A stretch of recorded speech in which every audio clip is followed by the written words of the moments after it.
आप जानते हैं घटिया क्वालिटी का खाना कौन देता है शरीर को?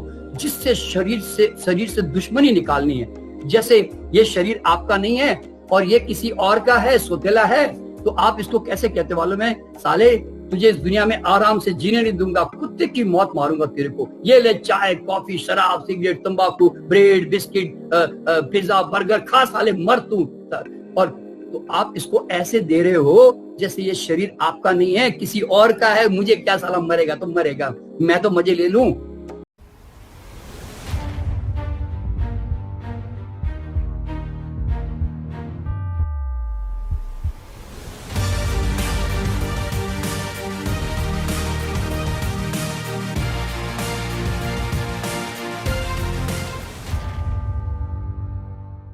हेल्दी रहने के लिए कोई बहुत बड़े बड़े काम नहीं करने पड़ते।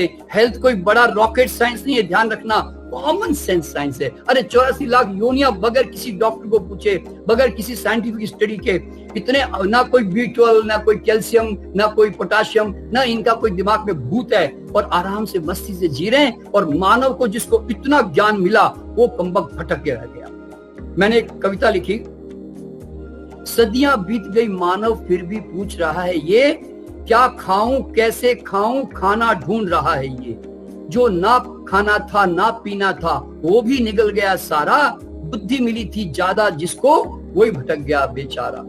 ईश्वर ने इस सृष्टि का सुंदर जब निर्माण किया, हर प्राणी को अपना अपना जीने का सामान दिया। पूरे प्राणी जगत में अब तक ऐसा नहीं सवाल हुआ, पूछ रहा है मानव सदियों से परेशान हुआ। तो दोस्तों, मानव के अलावा न्यूट्रिशन में कोई भटका हुआ नहीं है। और कौन सा बड़ा साइंस है भाई। अगर मुझे कोई पूछे शर्मा जी आप हेल्थ के लिए क्या करते हो, मैं क्या कहता हूँ, मैं हेल्थ के लिए ही कुछ नहीं करता। क्यों करूं? जैसे कोई आदमी यूं कहे भाई साहब मैं शांति के लिए रोज जना बड़ा एफर्ट करता हूं। अरे भैया, शांति तो मिली मिलाई है, तू अशांत होना बंद कर दे, शांति ही बचने वाली है। तो अगर कोई आदमी हेल्थ के लिए संघर्ष करेगा ना तो बीमारी पड़ा रहेगा। क्यों? वो मेरे पास हेल्थ नहीं है। हेल्थ के लिए संघर्ष कौन करता है? हेल्थ नहीं है, हेल्थ नहीं है। तो आप तो ऑपोजिट चल रहे हो भाई।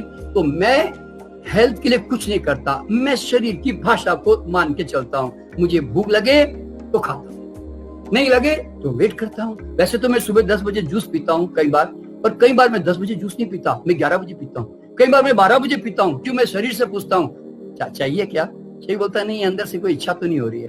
तो फिर 11 बजे मेरा सर्वेंट आके पूछता है सर ले आऊं? मैं बोला रुक जा यार। फिर 12 बजे सर ले आऊं? हाँ। मैंने कहा हाँ अभी थोड़ी इच्छा तो हो रही है, हाँ ले आ भाई। तो जब तक मेरा शरीर ना मांगे ना, मैं देता नहीं हूँ। मैं साइकोलॉजिकल खाना नहीं खाता, मैं टाइमली ईटर नहीं हूँ, ध्यान रखना। मैं तो शरीर मांगे तो डालता हूँ, नहीं मांगे तो नहीं देता। अब वो दिन में 1 बार मांगे, 2 बार मांगे, 3 बार मांगे, इसकी मर्जी भैया। कभी कभी क्या होता है, पूरे साल में ऐसा भी समय आता है, कई बार भूख अचानक बढ़ जाती है, मैं खुद ही समझ नहीं पाता हूँ। अरे यार अभी तो खाया, फिर भूख लग गई, मैं फिर खा लेता हूँ, फिर फल खा लेता हूँ, फिर भूख लग गई, फिर खा लेता हूँ। और कई बार ऐसे भी होता है पूरे दिन भर में खाने की इच्छा ही नहीं होती। तो मुझे लगता है पता नहीं शरीर आज क्यों नहीं मांग रहा यार। मैं नहीं मांग रहा होगा भैया। तो होता क्या मालूम है, मेरा अपना कोई कंट्रोल शरीर पे नहीं करता, शरीर के पीछे पीछे चलता हूँ। यही मेरा डॉक्टर, यही मेरा वैज्ञानिक, यही मेरा संत, यूं समझ दो। तो और खाता हूँ तो क्वालिटी वाला खाना खाता हूँ। देखिए पहली बात, मैं सिंपल खाना खाता हूँ, मैं बहुत वैरायटी नहीं खाता। आम खाता हूँ तो बस जी भर के आम खाता हूँ, पपीता खाता हूँ तो पपीता खाता हूँ, केला खाता हूँ केला, कभी कभी थोड़ा 2-3 फल डाल के कभी कभी मूड से चेंज कर लेता हूँ। लेकिन क्यों खाता हूँ मालूम है? मन चंचल नहीं होता। ध्यान रखना, जब तुम बहुत सारी वैरायटी खाते हो ना तो तुम्हारा मन चंचल होता है और ओवर ईटिंग होने की पॉसिबिलिटी रहती है। आपको शायद पता नहीं है कि नेचुरल फूड के लाइफस्टाइल में भी ओवर ईटिंग की संभावना रहती है। क्यों मालूम है? तुम्हारी जो पुरानी जो मसाले से ज्यादा खाने की जो आदत होती है ना, तुम्हें थोड़ा खाने के बाद ना तुम डाउट करने लगते हो, यार एक ही केला खाया पेट भर गया यार, ऐसे कैसे हो सकता है? नहीं, एटलीस्ट 4 केले तो खाने चाहिए ना यार मेरे को यार। तो भैया तो यानी तो मुझे रोज जूस पीना चाहिए। अरे अच्छी चीज तो है, खा ही लो ना, क्या फर्क पड़ता है? आपको मालूम नहीं है, शरीर को अगर रोज 100 ग्राम पोटाशियम या कोई कैल्शियम या ये चाहिए तो उससे ज्यादा तुमने दे दिया ना तो शरीर धीरे धीरे इकट्ठा करता जाएगा। और नेचुरल फूड खाने के बावजूद भी तुम्हें एक दिन बुखार या तुम्हारे डायरिया नहीं तो एक दिन तुम्हें जुकाम लेकर आएगा। क्यों मालूम है? क्योंकि तुमने ओवर ईटिंग जानबूझ करके की, कॉन्सेप्ट बना करके तुमने बॉडी लैंग्वेज को कभी फॉलो नहीं किया। बॉडी ने कहा 2 संतरे बस है, तुमने कहा नहीं नहीं यार इतने अच्छे मीठे संतरे कम से कम 3-4 तो खाना चाहिए। तो कॉन्सेप्ट बनाकर मत खाओ कि सलाद तो इतना खाना ही चाहिए, अच्छी चीज तो है नहीं।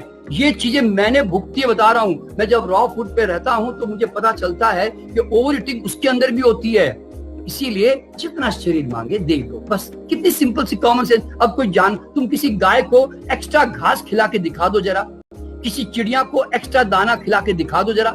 अरे जब वो एक जानवर में कॉमन सेंस है, बॉडी लैंग्वेज की अंडरस्टैंडिंग है, हमारे अंदर क्यों नहीं है जरा बोलो। तो इस तरह से, और बॉडी को देना क्या होता है? अच्छी क्वालिटी का खाना देना। अब अच्छी क्वालिटी का खाना देना है तो मैं घटिया क्वालिटी क्यों दूं? आप जानते हैं घटिया क्वालिटी का खाना कौन देता है शरीर को? जिससे शरीर से दुश्मनी निकालनी है। जैसे ये शरीर आपका नहीं है और ये किसी और का है, सोतेला है, तो आप इसको कैसे कहते मालूम है? साले तुझे इस दुनिया में आराम से जीने नहीं दूंगा, कुत्ते की मौत मारूंगा तेरे को। ये ले चाय, कॉफी, शराब, सिगरेट, तंबाकू, ब्रेड, बिस्किट, पिज्जा, बर्गर, खा साले, मर तू। और तो आप इसको ऐसे दे रहे हो जैसे ये शरीर आपका नहीं है, किसी और का है। मुझे क्या, साला मरेगा तो मरेगा, मैं तो मजे ले लूं। तो दोस्तों, आप शरीर के साथ अगर ऐसा सोतेला व्यवहार करोगे तो कैसे शरीर आपको प्यार करेगा? मुझे ये बताओ। दोस्तों, मैं भगवान के मंदिर सचमुच कभी नहीं जाता। क्यों जाऊं? जब जीता जागता साक्षात परमात्मा मेरे अंदर नटराज की तरह 24 घंटे रम रहा है, तो मैं जीते जाते भगवान को छोड़कर मैं वो पत्थर में जाके ढूंढूं उसको? या चारों तरफ जो मेरे पानी में नजर आ रहा है, हवा में नजर आ रहा है, सूर्य में नजर आ रहा है, पेड़ पत्तों में नजर आ रहा है, जीव जंतु में नजर आ रहा है, उसको छोड़कर, मैं लिविंग को छोड़कर मैं नॉन लिविंग में जाके ढूंढूं? ऐसा क्या मतलब है भैया? तो इसीलिए मेरा मंदिर जाने का कोई मतलब ही नहीं है। मेरा मंदिर तो मेरे पास है। तो इसीलिए I love my body, I respect my body as a temple, not as a dustbin.